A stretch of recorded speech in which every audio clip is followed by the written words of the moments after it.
Hello, welcome back to another video on astrology.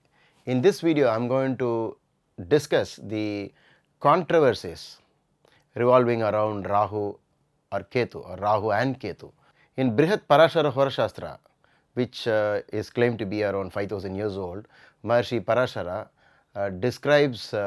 begins to describe Rahu and Ketu like this. He says there has been a lot of confusion about Rahu and Ketu, and I want to clarify this. So this very statement proves that even 5000 years ago there was a lot of confusion about Rahu and Ketu. One request to all my viewers is that in this video, whenever you type out your comments, please stick to the topic. Please do not ask questions outside of the topic, because we can use this the comments to learn more about what are the kind of controversies and debates that is going on, and you can always quote more rules from various other classical textbooks that you may have actually gone through. You have an idea, you want to express something about Rahu or Ketu, please type them out in the comment section. Most people who have been learning astrology always think that Rahu or Ketu does not own houses. This is another major controversy. Rahu is believed to have the lordship over Kumbha Rashi, which is Aquarius, and so Kumbha Rashi has actually got two lords. One is Saturn and another one is Rahu. In the same way, Maharshi Parashara also goes on to say that Mars owns Vrishchika and Ketu also owns Vrishchika. You don't find this being mentioned in any other classical book, and that has led to one of the other controversies with regard to Rahu or Ketu, because people have always been thinking that Rahu or Ketu is just a shadow and it's not a physical planet. They're just invisible, and therefore nothing has been allotted. No Rashi has been allotted to it. While you have the 7 planets, each of them associated with a day of the week, like Sun is for Sunday and Moon is for Monday and Mars is for Tuesday, you don't find a day being allotted for Rahu or Ketu. And you find that Rahu or Ketu has been always the odd planets out in most of the calculations. In Ayurveda calculations, the longevity calculations, you find it exempted. You find it exempted in many places, and that may be the reason for all the controversies that are surrounding Rahu and Ketu.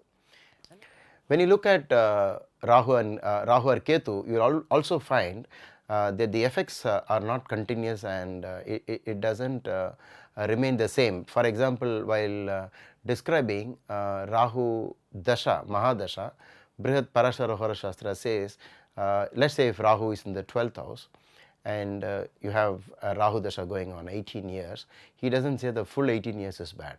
He says that the middle portion of the Rahu, that is the 6th year to the 12th year, suddenly can become better. So you find exceptions to these kind of rules, and so you cannot just dismiss off Rahu as being bad if it is in the 12th house or the 8th house. Similarly, if you are going through a bad Ketu Mahadasha, which is Ketu in the 12th, he doesn't say that it will be bad throughout the Dasha. He says it will be more and more challenging towards the end of Ketu Mahadasha. Now let's discuss the most important controversial part of Rahu or Ketu. See, for example, in this horoscope you see Rahu in the 5th house and Ketu in the 11th house. If you refer any classical textbook, it will say that Rahu in the 5th is bad, but Ketu in the 11th is good. Or for example, if you reverse the roles like this, Sage Bhrigu will say that Ketu in the 5th is childlessness, whereas Rahu in the 11th is wonderful children, lot of children, and this is good for wealth and this is bad for wealth. So, but you know that Rahu and Ketu always are in one line, which means if Ketu is in the 5th, Rahu has to be in the 11th, or vice versa. So now I have explained to you the controversy here is that if you read any textbook which says that Rahu or Ketu in the 5th can make a person childless, and for which Sage Bhrigu actually recommends that you do Naga Pratishta, which is the installation of a snake idol, and follow it up with the worship of Nagas. And we know that any affliction to the 5th house can cause childlessness or some problems, some heavy concerns relating to children. Whereas you also find that as soon as you have one of them in the 5th house, Sage Bhrigu does not make any distinction between Ketu in the 5th or Rahu in the 5th. He treats both as exactly the same. But then what do you do with the planet that is opposite to the fifth house? You will have to give a lot of the effects caused by any malefic in the 11th house is actually good.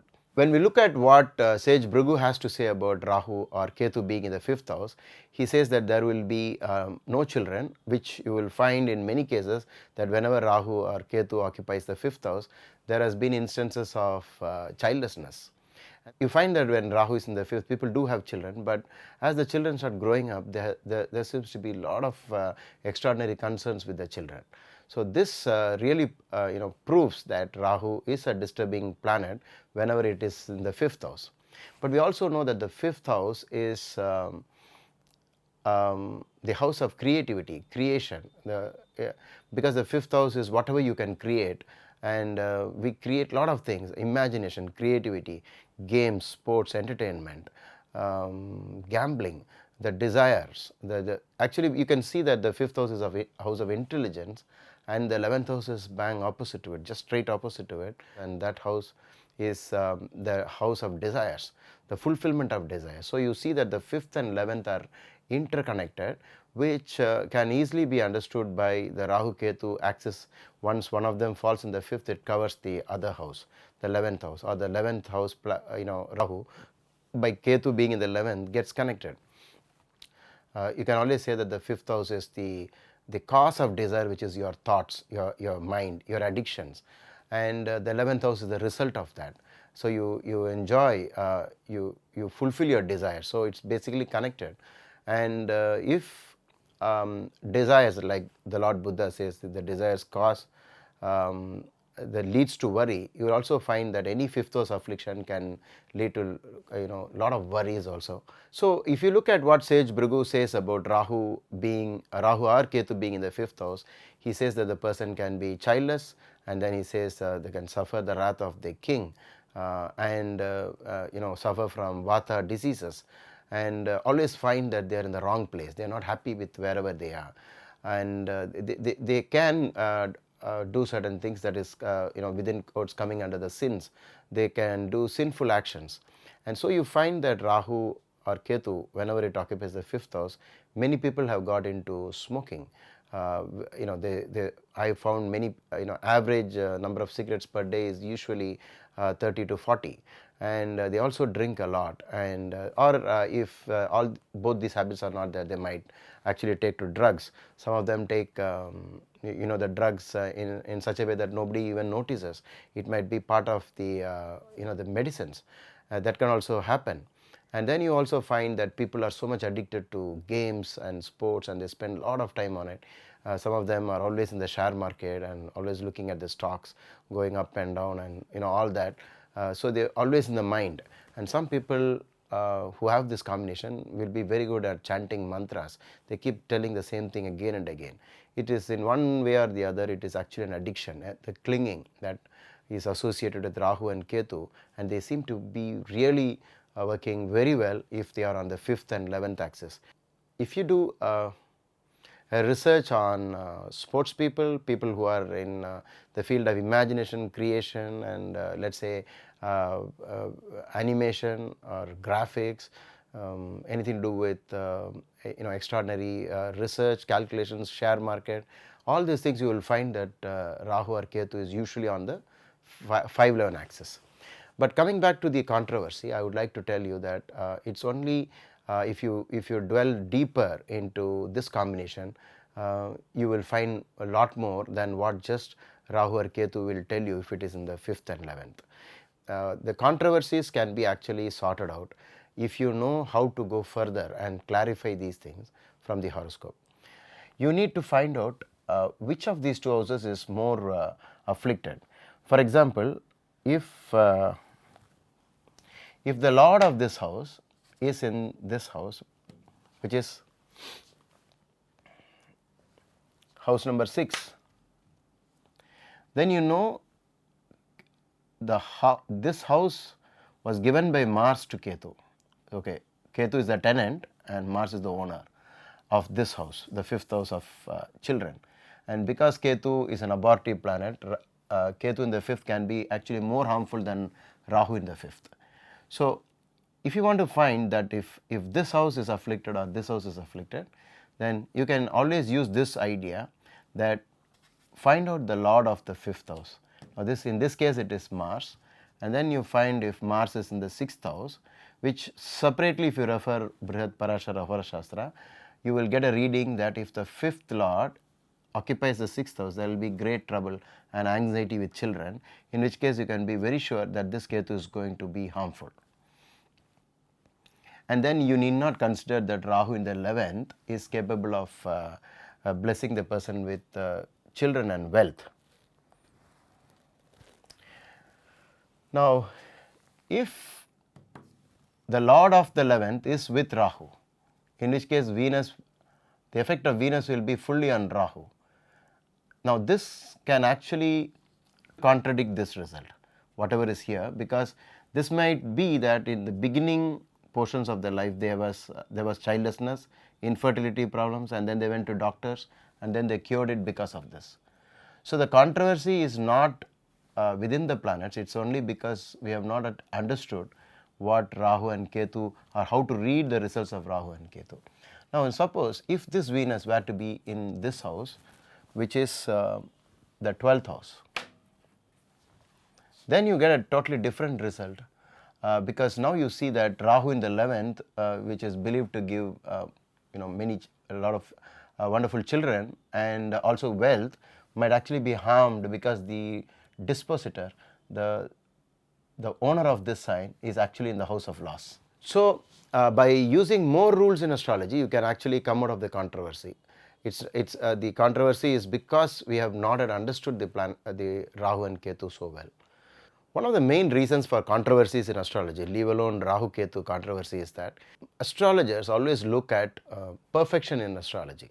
They want exact results, and you find that it is not possible because human intervention, free will, pujas, remedies, charity, a lot of other actions that a person can do in this life can actually alter karma. This has not been understood properly, because you find that after being told that this is a problem in your horoscope, you also find that the Maharshi suggests many methods to change it. So, which means that change is possible, and Rahu or Ketu responds to attempts to change, because Rahu and Ketu is basically our our habits that we have formed in the past lives, and by taking huge efforts in this, you can easily start changing the outcome. If you find Rahu or Ketu in the 5th house, and let's say you're doing some study on this, a research on this, and you start asking everyone, do you have children, do you have children, you will find that some of them will say, yes, I have children. And how many? 2 children. And you'll be surprised. Then you think, okay, you read the books and it says that no children, and then what has happened? If you ask the person again, did you have problems of abortions, they say, yes, we had, there was, and there were some problems initially that they were not able to bear children by themselves, and they had to take the help of doctors, and then after a lot of prayers and pujas and remedies, finally they were blessed with children. So, if you look at the classical textbooks, they are very careful, Maharshis are very careful when they said result. For example, Rahu or Ketu in the 5th house, the first statement is no children, but then the next statement is after taking some effort, there is the possibility of childbirth, and one of them is Naga Pratishtha and Naga Puja, and these pujas have something to do with the sin that is committed, which has been accounted by Rahu or Ketu being in the 5th house. So, even in the Adam and Eve story, you will find that there is a snake next to Adam and Eve, and this Rahu or Ketu is actually the sin portion of our past lives. And if Rahu or Ketu happens to be very close to the moon, the person can be very emotional, very worried nature, scared, and always thinking about the negative things in life if they are very close to each other. So, you will find that you will not get the same results even though Rahu or Ketu is in the 5th house. You will get different kinds of results. We have come to the end of this video. In case you have any doubts, please type them out in the comment section, and whenever I find the time, I'll answer them for you. And see you soon in my next video.